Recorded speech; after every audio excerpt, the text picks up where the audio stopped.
প্রকৃতি এই মনোমহা স্থানে হব মোর উপযুক্ত স্থান। ইয়াতে মই ব্রহ্মদেবক তুষ্ট করি লভিলাম অমরত্ব বর।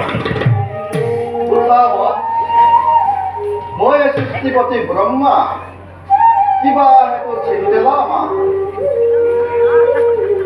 প্রভু দাসর শত কোটি প্রণাম গ্রহণ করিব। অন্ততমে প্রভু তুমি জগৎ অধিসার তথাপিতো সুদিশা দিয়া কামনা। প্রভু দাসর প্রতি যদি হয় সাহদর তেন্তে প্রদান করমুদ অমরত্ব বর। অমরত্ব বর অতিকে দুর্ল তেনে বর মই নোৱাৰিম কৰিব বনা।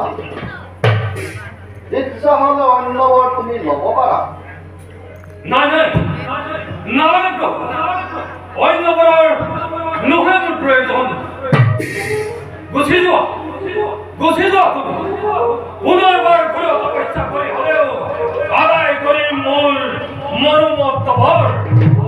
ওম ব্ৰহ্মদেৱায় নমঃ। ওম ব্ৰহ্মদেৱায় নমঃ। গতিকে প্ৰিয় ভক্ত তুমি মোৰ তেনেস্থলত আজি কিয় এনেদৰে পইচানিন্দমা। অমৰত্ব বিনা অন্য বৰ মই কৰিছো প্ৰদান।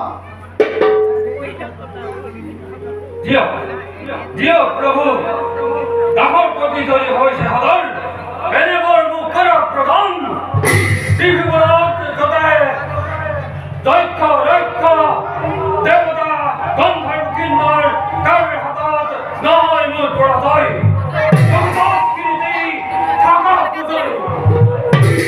তথাস্তু বৎস। তাৰ কাপোৰ এটা কথাত তুমি সমাধান কোনোবাৰে বিশেষকৈ অঘৰীৰ জীৱৰ যদি বৈপুত্ৰ লাভ তেন্তে নিষ্ফল হ'ব মোৰ এই বৰদান। যাওঁ মই এবাৰ ভ্ৰমণ কৰোঁ।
অপরূপ সুন্দরী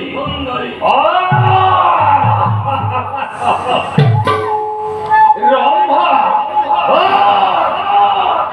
মেনকা তিলুত্তম সকলকে স্বর্গপুরীতে করা মোর পালক হয়নি। যাও যাও যাও, এটি আমার কর্তব্য ক্ষমা গ্রহণ।